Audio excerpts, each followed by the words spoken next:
Imaginez toute la grandeur du buffet des condominiums. La ville, elle paye, elle récupère des taxes des Chinois depuis la fondation de Chinatown. Les Chinois arrivent dans Chinatown de Hong Kong, de Shanghai, de Pékin. Ils arrivent de Guangzhou, de Chengdu. Ils arrivent de villes qui ont déjà des 50, 75, 100 étages, comme à Vancouver, à Toronto. Montréal, il y a une petite clique à la ville qui accepte de prendre les taxes de tous les propriétaires des terrains dans Chinatown, mais refuse de leur permettre de bâtir plus de 4 étages. Ils ne peuvent jamais rentabiliser l'argent qu'ils ont mis pour acheter ces terrains. Ils ne peuvent jamais payer pour l'ingénierie complexe comme certains des terrains souterrains de la ville ont été vendus à des intérêts privés. Il est donc très complexe pour les ingénieurs. Donc, ils ont une grande charge de travail qui demande beaucoup d'argent.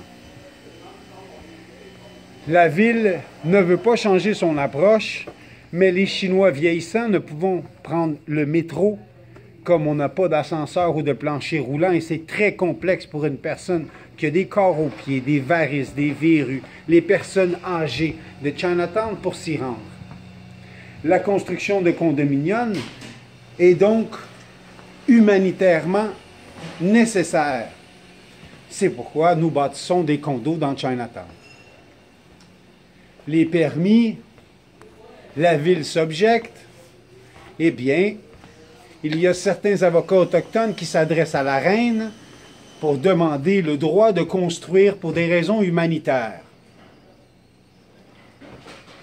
Dans certains cas, la ville octroie 22 étages et offre des plans écrits à la main des ingénieurs de la ville nous disant « Si vous faites comme ça et comme ci, c'est correct. » 22 étages. Eh bien,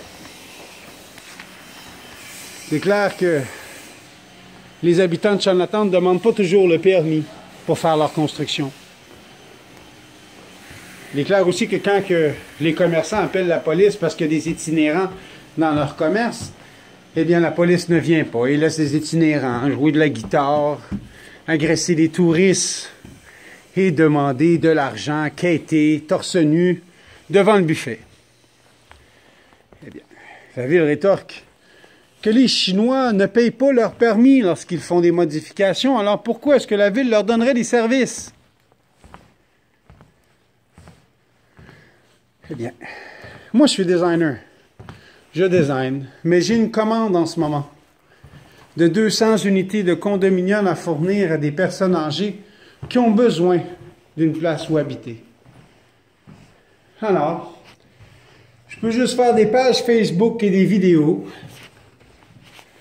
et espérer qu'une personne en quelque part écoute et nous vienne en aide financièrement ou avec des avocats pour rendre le droit plus accessible à l'habitation aux personnes âgées qui ont de la difficulté à se déplacer. Chinatown, un quartier unique de Montréal. Pour les Asiatiques en premier, bien sûr, les personnes âgées, dans le besoin, bien sûr.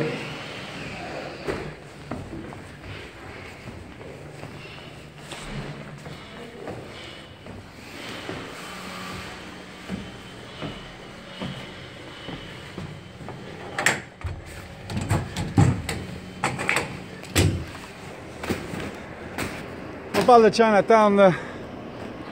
C'est là qu'on parle de Chinatown.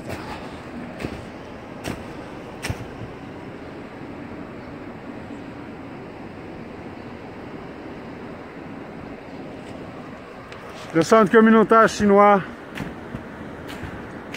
Ah ben oui, Hydro-Québec, eux autres, ils ont le droit d'aller, hein, en hauteur. L'hôtel a le droit d'aller en hauteur, mais le peuple asiatique, eux autres, non. Les Chinois, non. Les autres, ils n'ont pas le droit. Les intérêts bancaires ont le droit, la bourse, elle a le droit.